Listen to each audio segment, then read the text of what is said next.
जी अस्सलाम वालेकुम स्टूडेंट्स। आज का हमारा टॉपिक है एलोट्रॉपिक फॉर्म ऑफ कार्बन। हमने डिस्कस करना है कि कार्बन के कितने एलोट्रॉपिक फॉर्म होते हैं। ठीक है, तो सबसे पहले हम एलोट्रॉपी की डेफिनेशन को देखेंगे।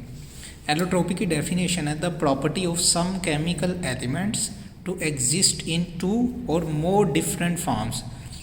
कुछ केमिकल एलिमेंट्स की प्रॉपर्टीज़ जो होती हैं इस तरह की होती हैं कि वो एग्जिस्ट करते हैं टू दो और मोर डिफरेंट फॉर्म, ये दो से ज़्यादा मुख्तलिफ अशकाल में, in the same physical state, एक ही फिज़िकल हालत में, एक ही तिब्बी हालत में, known as allotropes of the elements. जैसा कि फॉर एग्ज़ाम्पल मेरे पास है ऑक्सीजन, एक एलिमेंट है, केमिकल एलिमेंट है।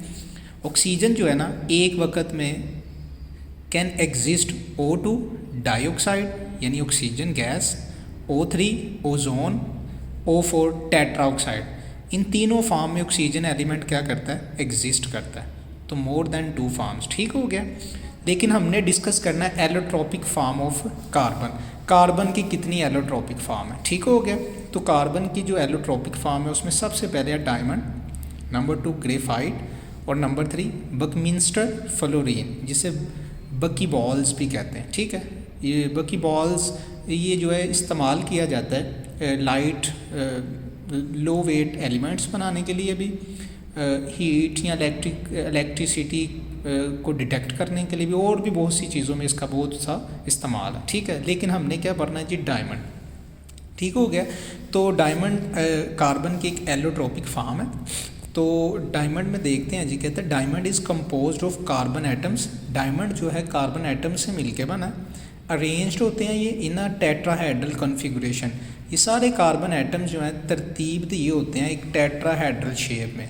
ये हमारे सामने ये टेट्राहेड्रल शेप, ठीक है, जिसमें दरमियान में कार्बन है और इस कार्बन को 4 टेट्रा कार्बन्स ने क्या किया हुआ है, उन्होंने इसके साथ बॉन्ड बनाया हुआ है। ठीक है, डेट्स अ कोवेलेंट बॉन्ड। कहता है वेयर ईच कार्बन एटम, हर carbon atom forms 4 strong covalent bond, 4 covalent मजबूत कोवेलेंट बॉन्ड बनाते हैं विद अदर एटम्स यानी अदर कार्बन एटम।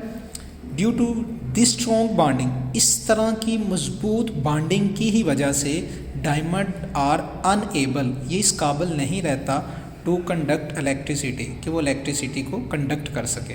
क्यों?